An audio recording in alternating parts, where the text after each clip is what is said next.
Hi, I'm Laura Lindsay, and I'm the soybean agronomist at Ohio State. Today I'm with Dr. Maggie Lewis from Entomology, and we're going to talk about bean leaf beetle.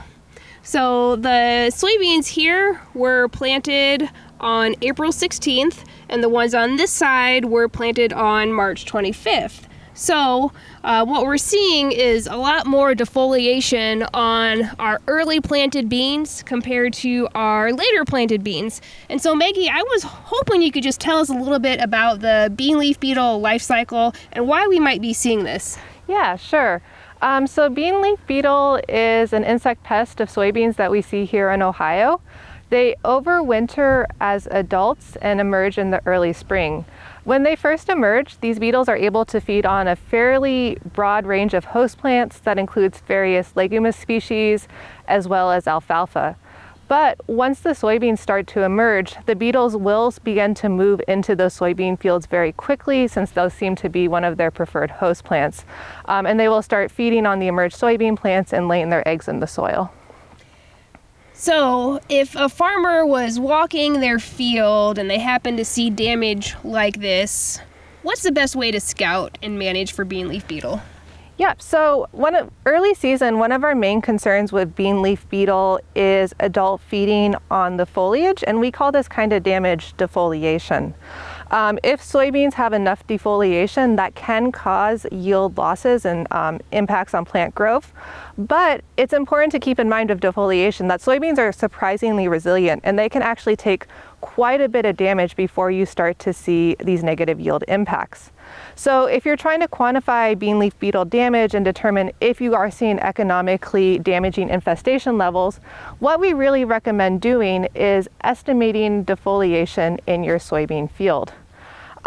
When soybeans are in the vegetative growth stage, we have a damage threshold of 30% defoliation. And so it's at that level that you start to see economic justification for making an insecticide application. In terms of determining when you've reached that defoliation threshold, there are established scouting protocols that we recommend following to make sure that you get an accurate estimate of defoliation. One of the things with defoliation is that it is extremely easy to overestimate. And if you make an insecticide spray before you hit your defoliation threshold, you're not going to see any yield benefit.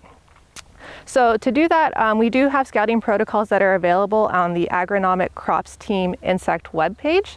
And it kind of goes through several steps that you can take. There's really two main components. The first is to use a defoliation guide. So this is a visual guide that shows you what different levels of defoliation, 5%, 10%, or 15% looks like. And we certainly recommend this because, again, it's very easy to overestimate defoliation, and you might be surprised by how much it really takes to hit that 30% mark. The other thing our scouting protocols go over is how to make sure you're comprehensively sampling the whole plant.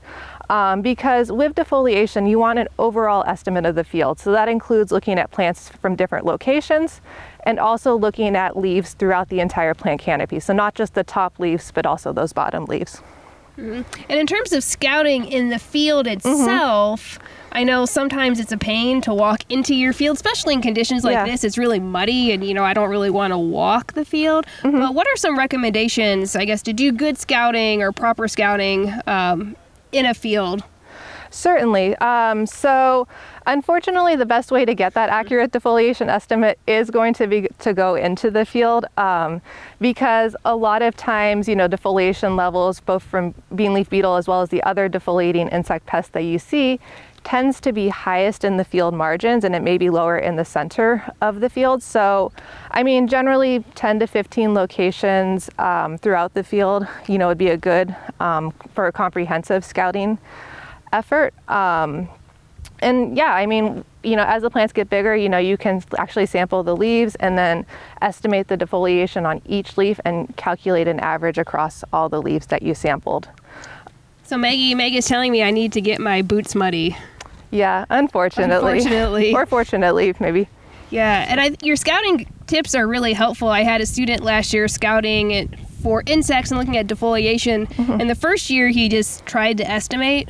Yeah. And then the second year he used the Department of Entomology guides with the defoliation levels, and his estimates improved a lot by using the guides. So I can't say enough about using those guides because they are extremely helpful.